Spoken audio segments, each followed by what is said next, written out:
Coming up on Bloom, life after a breakup. What does that really even look like?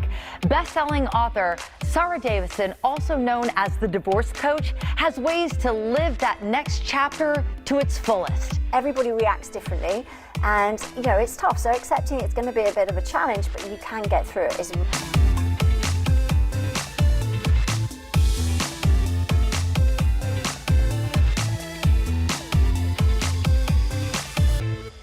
Trending today, most couples go into a marriage giving it their best. And a new study out shows the overall rate of divorce in the U.S. is declining. But that's not the case for those 50 years and older.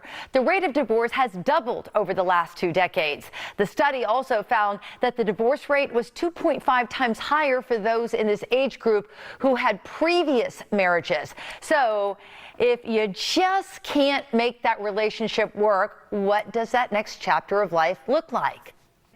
Joining us now is one of the UK's most respected authors, known as the divorce coach, Sara Davison, who has written the best-selling book, Uncoupling: How to Survive and Thrive After Breakup and Divorce.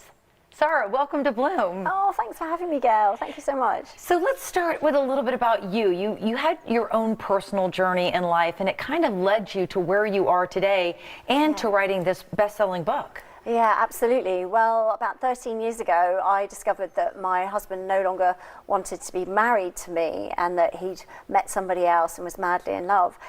And obviously that was absolutely devastating. And I did a lot of that ugly crying on the bathroom floor. I was overwhelmed. Our son was only 1 at the time. So overnight, my whole world changed, because my ex was also my business partner too. So I felt like the rug had been pulled from underneath me, and I really didn't know how to get through that. So actually, this is all about the journey that I went on and how I decided, you know what, I'm going to turn this into something where the trauma, because actually it's known as the second most traumatic life experience we go through in life, divorce, after death of a loved one.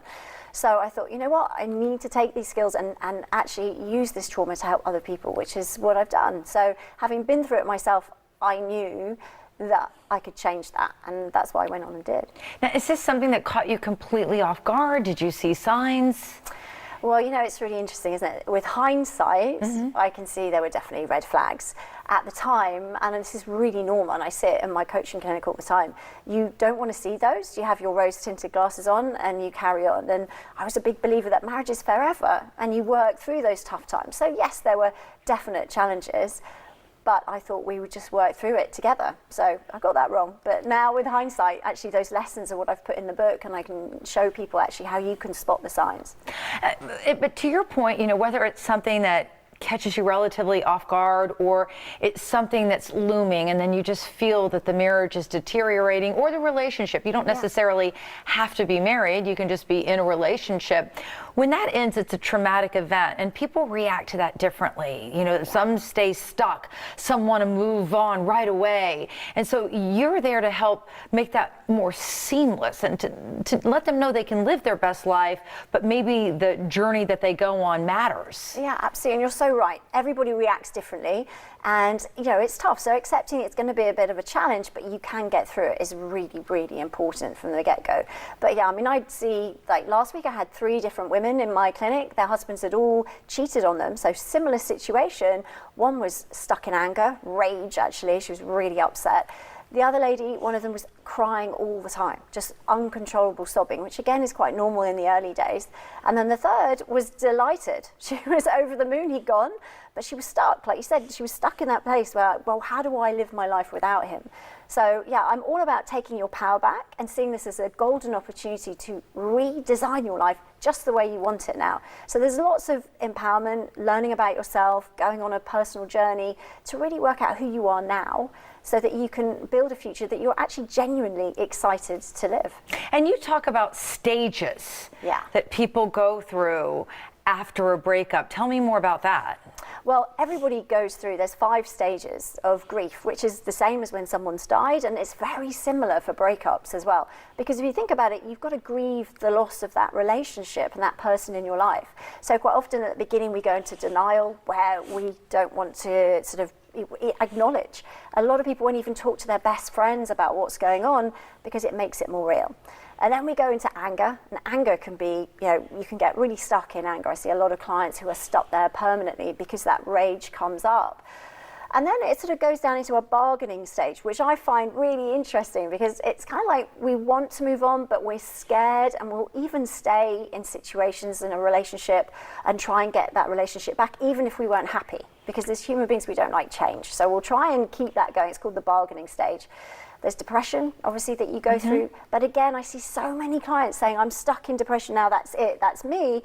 But actually, you have to go through that. There's going to be that crying process, that upset, as you let go of your ex. So it's normal, and it does come to an end. And the fifth stage is acceptance, where you're ready to move on. You've taken off those rose-tinted glasses, and you think, right, okay, I know I can go on, but I'm not sure how. So again, that acceptance stage is where it's about digging deep and redefining who you are and what you want in your life so you can power through and go on to be even happier.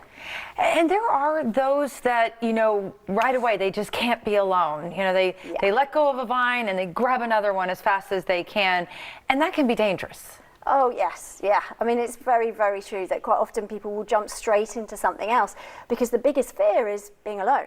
Nobody wants to be alone. No one wants to feel that they'll never find that love again. So quite often, if someone shows just a small bit of affection, they can sort of sucker themselves to that person. I call it limpet mode, where they're like, I found somebody, even if they don't quite meet what they need. So again, that's why it's really important to go on that self-discovery journey to work out what your boundaries are. Boundaries are super important. What will you tolerate? What is acceptable behavior in this relationship? As well as what you want. Most of us know what we want from a partner. We'll say, tall, dark, handsome, or short, blonde, blue eyes, whatever. But what you need is so much more important. And you will have learned that from the last relationship. So it's almost learning the lessons and banking them so that we can learn from that, so we don't repeat the same mistakes, because otherwise you'll go into another relationship dragging that baggage forward. And you actually have a program. I know you meet individually with clients, but you actually have a program that helps people, enter into that next chapter of life. Yeah, absolutely. So yeah, it's called Heartbreak to Happiness. They're my online breakup support groups. Because if you think about it, there's something for if you've got a problem with alcohol, we have those meetings, we have Weight Watchers meetings and things like that if you need support.